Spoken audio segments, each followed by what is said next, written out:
réception permettra de peser si c'est des fruits ou de stocker momentanément ici. Donc les produits sont réceptionnés à ce niveau-là. Et après la réception, on arrive à la salle de lavage.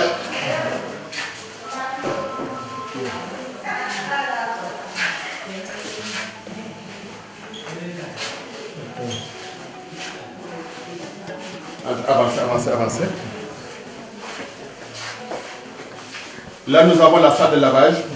Donc, les produits sont... Ça, c'est un bassin de lavage et autres. Les produits sont nettoyés ici. Lavage avec toutes les normes qu'il faut.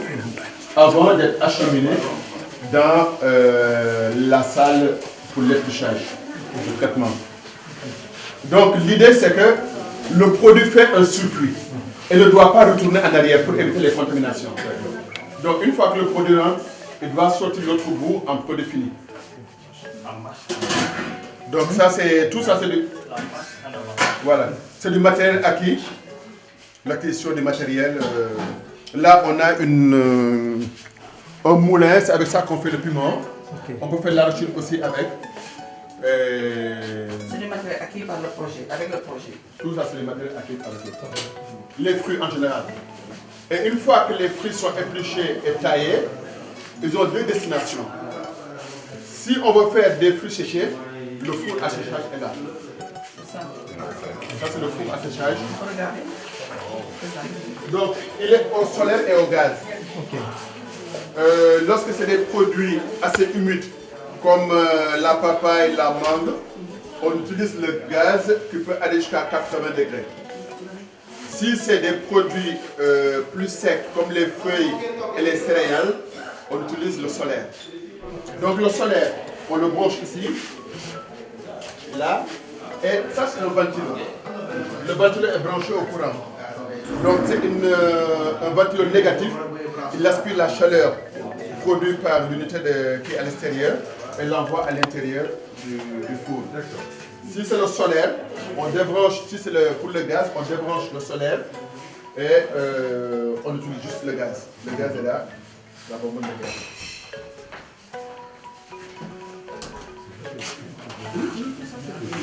Donc chaque porte a 20 cellules. Et les cellules sont...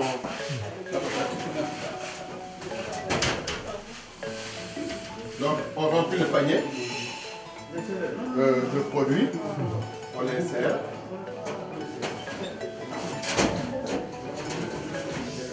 Maintenant, les deux peuvent être utilisés ensemble, comme aussi s'il n'y a pas suffisamment de produits, on utilise une partie. Pour utiliser une partie, il suffit juste de fermer la fenêtre de sortie. La chaleur ne monte plus. Et la chaleur sort de l'autre côté, parce que sur les côtés, il y a des fenêtres. Et en ce moment, c'est celui-là qui... On le voit d'ailleurs sur les thermostats. Quand les thermostats sont allumés, tu arrives ici à... Ils ne sont pas à la même température. Si on... Voilà. La salle de conditionnement. La salle de conditionnement. Voilà. Ici. Là, c'est la salle de conditionnement. Donc, nous avons un congélateur de 1100 litres. De 1100 litres. Ça, c'est pour la mise en bouteille. On met la confiture là, la bouteille, et avec la pression, c'est un remplisseur. Bon, ça, c'est un hachoir à viande, parce que on a la porcherie au champ, on va faire aussi de la viande. Au jour où on doit faire la viande, on nettoie tout et on va faire de la découpe et des saucisses. On met les choses fraîches pour pouvoir aller chercher aussi la valeur ajoutée. Très bien. Donc, oui. S'il y a une panne d'électricité, il y a un générateur actuellement. C'est pour ce congélateur. On a un générateur derrière, ça appartient à la communauté. Parce que pour l'instant, on n'a pas encore d'électricité. Parce qu'il y a un manque de compteurs au niveau national. Donc, depuis lors, on attend chaque semaine, on dit la semaine prochaine. Donc pour l'instant, on utilise le générateur qui est derrière. Mais est-ce que. Pourquoi vous n'avez pas mis des panneaux solaires sur le toit pour en avoir plus d'électricité? C'est lié au budget. Okay. Le budget ne permettait pas. Mais dans un second temps, s'il y a possibilité de mettre du solaire, ça nous épargne l'électricité. Et avec l'électricité seule, vous ne pourriez pas avoir suffisamment d'énergie pour sécher les thés? Avec l'électricité seule?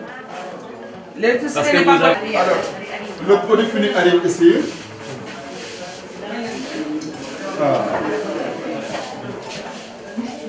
C'est la partie la plus sympathique. Une production juste pour dire, on vous fait goûter avec l'huile d'olive qu'on achète, elle coûte un peu plus cher. On a fait une jardinière aussi avec du vinaigre et de l'eau. Donc il y a les deux jardinières, vous trouvez là. Là c'est des oignons aigre doux. Qui ont été faites. Et l'autre partie, on a fait des confitures de bananes avec cacao, bananes avec cannelle et gingembre. Oh, magnifique. On a fait de l'orange avec la cannelle, avec du piment aussi. Donc, et nous avons fait aussi de la banane séchée. Non, c'est la pas. L'autre côté. Ça, c'est le douce, là, les salades. Voilà. Donc ça c'est la banane séchée.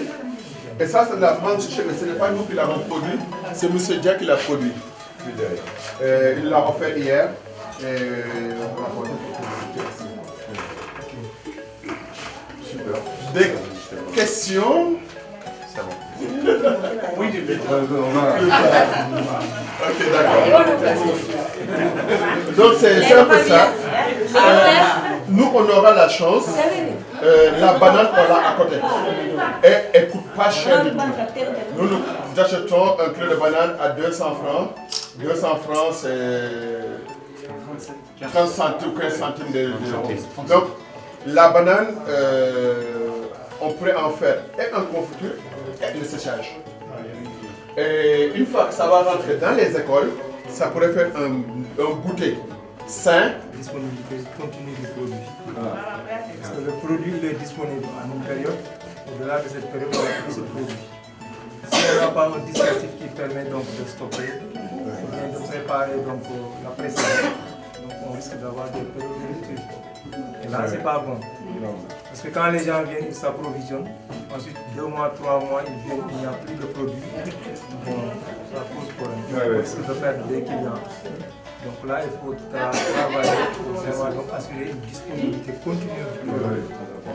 Et ce qu'il dit fait que beaucoup d'unités ouvrent en Casamance et ferment après 1 an, 2 ans. Parce qu'ils font un produit.